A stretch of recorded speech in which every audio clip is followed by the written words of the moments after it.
I've said before that I felt that the middle class tax cuts were being held hostage to the high-end tax cuts. I think it's tempting not to negotiate with hostage takers unless the hostage gets harmed. Then people will question the wisdom of that strategy. In this case, the hostage was the American people, and I was not willing to see them get harmed.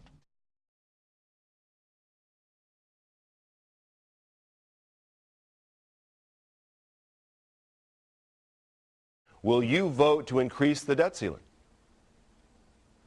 No, I won't. Not unless this debt ceiling is combined with some path to balancing our budget, returning to 2008 spending levels, repealing Obamacare. Your colleague, Senator DeMint, says the GOP should not pass it until it gets something tough in return. You yourself have made a similar point. Ms. Corker, what can you get in return for passing and extending the new higher debt ceiling?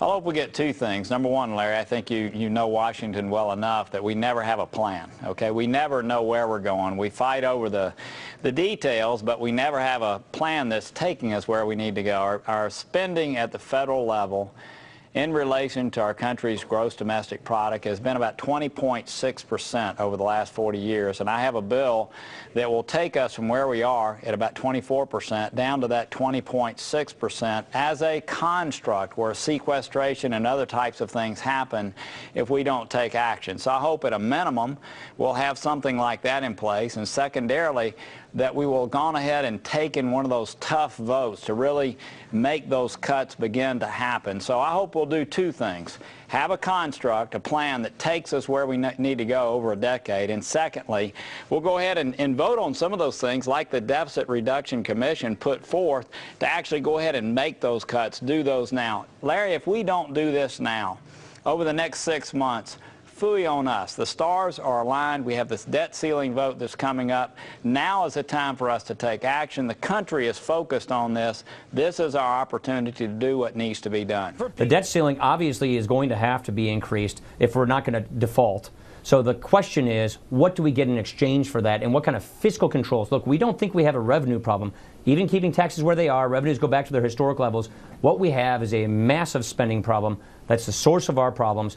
And if we chase higher spending with higher revenues, we're going to shut down this economy and hurt job creation. Well, to not raise the debt ceiling could be a default of the United States on bond and Treasury obligations. That would be very bad for the position of the United States in the world at large. But this is an opportunity to make sure the government is changing its spending ways. I will not vote for the debt ceiling increase until I see a plan in place that will deal with our long-term debt obligations, starting with Social Security, a real bipartisan effort to make sure that Social Security stays solvent, adjusting the age, looking at means tests for benefits. On the spending side, I'm not going to vote for a debt ceiling increase unless we go back to 2008 spending levels, cutting discretionary spending. I can't imagine voting to increase the debt limit in the absence of substantial changes in how we're doing business, so the process, the procedure, and more importantly, a plan to reduce the deficit.